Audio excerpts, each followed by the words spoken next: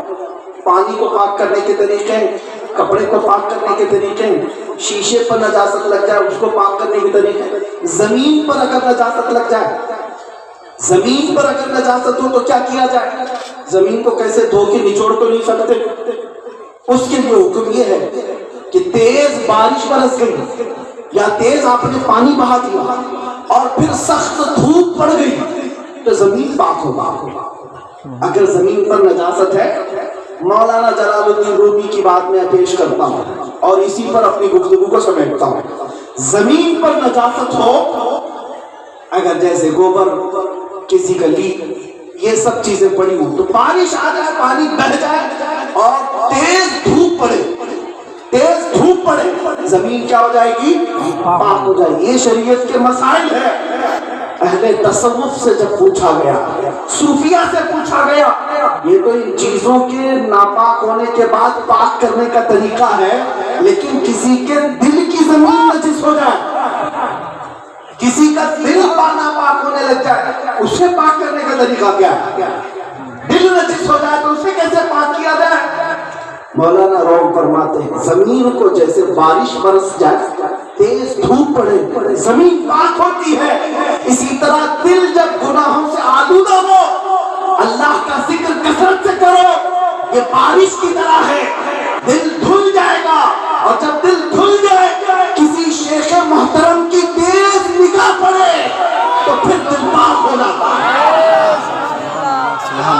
باعمل شیخ کی نگاہوں کے سامنے اپنے دل کو لے آؤ، پہلے ذکر کرو، پہلے توبہ کرو، استغفار کرو، دل دھل جائے گا. اور پھر شیخ کی نظروں کے سامنے دل کو لاؤ تو دل پاک ہو جاتا ہے. اسی لیے ہم نے دیکھا ہے گناہوں سے آلودہ ہو کر کے بھی کوئی غوث پاک کے دربار میں آتا تھا، لیکن غوث کی نگاہ کیا پڑتی، وہ پاکیزہ ہی نہیں بلکہ زمانے کا قطب بھی ہو جاتا تھا، زمانے کا ولی بھی بن جاتا تھا. اللہ کریم ہمیں توبہ و استغفار کی توفیق عطا فرمائے. مولا اپنے عذابات سے ہمیں محفوظ فرمائے اور رب تبارک و تعالی ہمیں اپنے مشائخ کا سایہ ہمیشہ ہمارے سروں پر قائم و دائم رکھے. میری گفتگو کے خلاصے میں یہ بات کہنا میں ضرور سمجھوں گا، ضروری ہے اس لیے کہ اس کے بغیر میری تقریر نامکمل ہے. بات یہ ہے ادھر ادھر کی کیوں کہوں، ادھر ادھر جانے کے اشارے کیوں دوں، بس بات اتنی ہے کہ محمد سے وفا تمہیں تو ہم تیرے ہیں. یہ جہاں چیز ہے کیا، تم کس کے لیے لڑو گے؟ کرسی چاہیے، اقتدار چاہیے، سیاست چاہیے، میاں یہ چیز ہے کیا؟ لوح و قلم تیرے ہیں. یہ جہاں چیز ہے کیا، لوح و قلم تیرے ہیں. اٹھو قوت عشق سے ہر مست کو بالا کر دو، دہر میں نام محمد سے اجالا کر دو. وآخر دعوانا الحمدللہ رب العالمین. اللہ سلامت رکھے آپ کو.